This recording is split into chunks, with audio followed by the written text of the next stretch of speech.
Bonjour Abdoulaye. Salam alaikum, mon frère Euh, Christian. je suis content de t'avoir aujourd'hui, enfin que tu puisses publier sur YouTube tes connaissances sur l'islam. Et aujourd'hui, tu as un sujet particulier que tu aimerais annoncer à tous les auditeurs. Et j'aimerais t'écouter un peu sur le psaume, n'est-ce pas?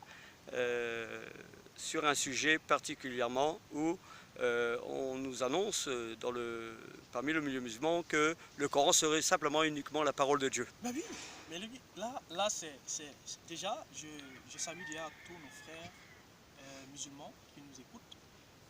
Modib Abdoulaye, je suis le frère des musulmans, encore l'ami des musulmans. Mhm. Voilà, je ne suis pas l'ennemi des musulmans, non, mais simplement je suis une personne qui encourage à la recherche, une personne qui encourage à se poser des questions sérieuses. Si réellement nous sommes sincères, voilà, par rapport à notre foi, si réellement nous voulons aller au paradis, nous devrons nous poser des questions sérieuses. Tout à fait. Vous avez raison sur le sujet qui dit que nous avons grandi avec ça, avec cette tradition qui nous dit que dans le Coran, voilà, le Coran est uniquement la parole d'Allah. Dans le Coran, il ne se trouve point, voilà, des paroles d'hommes. Tout à Il ne se fait. trouve pas des paroles de Mohammed. Non. Dans le Coran, parce que même dans la Sourate 3, verset 70, Allah pouvait dire, venir, il pouvait gronder ou encore menacer les chrétiens et les gens du livre du fait qu'ils ne voulaient pas croire à ce qui est descendu du ciel, c'est-à-dire le Coran. Il pouvait dire aux gens du livre, pourquoi ne croyez-vous pas à ce qui vous est descendu du ciel, c'est-à-dire le Coran, en parenthèse. Et là, c'est une question sérieuse. Alors, nous devons nous poser une question, est-ce que c'est vrai que le Coran n'est que parole d'Allah? Est-ce que dans le Coran, il ne se trouverait pas aussi des pensées de Mohammed, des pensées de Djibril, des pensées d'autres personnes? C'est la question que tout musulman, ayant un cerveau, ayant aussi voilà, la conscience, devrait se poser, si réellement il est sincère avec son paradis. Mais en fait, il y en a plusieurs passages, j'aimerais vous montrer par là qu'il y a plusieurs passages dans le Coran qui montrent que le Coran n'est pas que parole de Mohammed, n'est pas que parole d'Allah, mais à l'intérieur du Coran, on y trouve aussi des paroles de Mohammed. On y D'accord. trouve aussi des paroles de Djibril. Mais là, j'aimerais donner voilà, nous allons nous retarder sur la prière que les musulmans font quotidiennement. Il y a la première sourate, c'est-à-dire le chapitre 1 du Coran, la sourate Al-Fatiha. Il y en a plusieurs, rappelez-vous, mais nous allons nous retarder sur cette première sourate. La sourate 1, qui est la sourate du commencement, voilà la sourate de l'ouverture, le prologue, où tous les musulmans, ou encore même un nouveau-né musulman, un nouveau bébé dans l'islam, est obligé de retenir cela. C'est cette prière qu'ils font chaque jour, à chaque fois qu'ils font la salade, ils le récitent, cette sourate. Ils la récitent parce que voilà, c'est une obligation, donc ils devraient la connaître. Voilà, cette sourate en arabe, j'aimerais simplement l'introduire. On dit, Al-Fatiha, on dit, Bismillahirrahmanirrahim, Alhamdulillahi Rabbil Alamin, Al-Rahmanirrahim, Maliki Yawmiddin. Et puis il dit, Iyaka nabudu wa Iyaka nasta'in. Et puis il dit, Idina sirata mustaqim. Voilà, etc., etc. Mais qu'est-ce que cela veut dire en français? En français, cela veut dire quelque chose de simple. Il dit, voilà, au nom d'Allah, le tout miséricordieux, le très miséricordieux. Et puis il dit, louange à Allah, Seigneur de l'univers. Il dit, le tout miséricordieux, voilà, le très miséricordieux. Il dit, maître du jour de la rétribution.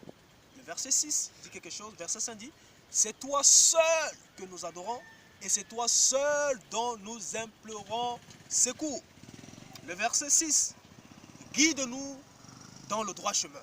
Le verset 7, enfin, il dit, le chemin de ceux que tu as comblés de faveur, non pas de ceux qui encourent à ta colère, ni des égarés. Attention, un musulman ayant un cerveau, un musulman ayant une conscience devrait se poser ces questions. Qui parle dans cette sourate? Serait-ce Allah ou bien Mohammed? Alors, peut-être quelqu'un dirait que non, c'est Allah qui est en train de parler. Alors, si c'est Allah qui est en train de parler dans cette sourate, ça veut dire qu'il sera en train de dire que le verset 5, c'est aussi Allah. Parce que le verset 5 dit, c'est toi seul que nous adorons, c'est toi seul que nous implorons secours. Qui parle? Est-ce que Allah serait-il en train de dire à une autre personne plus grande que lui que oh, nous implorons ton secours? effectivement, c'est... C'est une question que nous devrons nous poser. Alors, ça c'est clair. C'est pas Allah qui est en train de te parler. Parce que ça on dit Bismillah ar-Rahman ar-Rahim, c'est Allah le plus grand, le tout miséricordieux. Il n'y a pas quelqu'un qui est plus grand que lui. Donc, c'est impossible que ce soit Allah qui soit en train de parler ici. Certainement, Mohamed sera en train de dire, oh, c'est toi que nous implorons secours, c'est toi dont, voilà, nous implorons secours. Et regardons le verset 6. Le verset 6 dit, guide-nous dans le droit chemin. Qui parle ici? Mais non, vous ne pouvez pas dire que c'est Allah qui est en train de parler ici. Bien entendu. Parce que Allah ne serait pas en train de dire à quelqu'un d'autre que guide-moi. Est-ce que Allah est perdu? Non. Asafurlah. Non. Allah n'est pas perdu. Certainement que c'est Mohamed qui serait en train de parler ici. Mohamed serait en train de dire, oh, Ya Allah, guide-nous. Ijina sirat al-mustaqim. Guide-nous vers le droit chemin. Le chemin de ceux-là que tu as rectifié, de tes bontés. Pas de ceux-là qui encourent à ta colère, pas de ceux-là, voilà, qui encourent, voilà, à ta colère, à ceux-là qui sont égarés. Non, Allah sera en train de parler ici. Non, certainement c'est Mohamed. Alors, ceux-là qui disent que le Coran se trouve uniquement à l'intérieur, parole d'Allah, sont en faute. Et on vient de constater, la première sourate nous dit que le Coran n'est pas que parole de Allah, mais à l'intérieur se trouve aussi parole de Mohamed. Alors, j'aimerais que chaque musulman qui voit cette vidéo soit motivé à se poser des sérieuses questions par rapport à son salut. Par rapport aux choses même qu'il a héritées, il s'est réveillé, il a trouvé cela. Mais il faudrait qu'il se pose des questions. Est-ce que c'est vrai?